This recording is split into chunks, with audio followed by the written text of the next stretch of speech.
Pagmasdan nating maigi ang ginagawa ng isang construction worker na ito.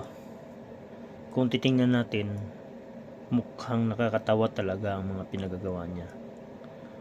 Oo, talagang masasabi nating hindi quality yung trabaho niya. Pero bakit ganun?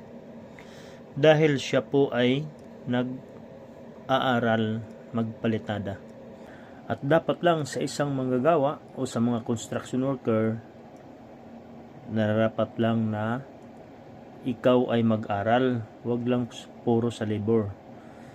Yan o, tinuturuan siya ng kanyang foreman or siguro yung mason, tinuturuan siya.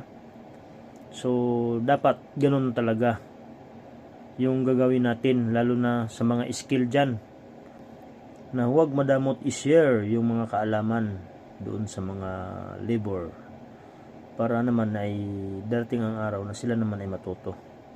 So good job sa iyo.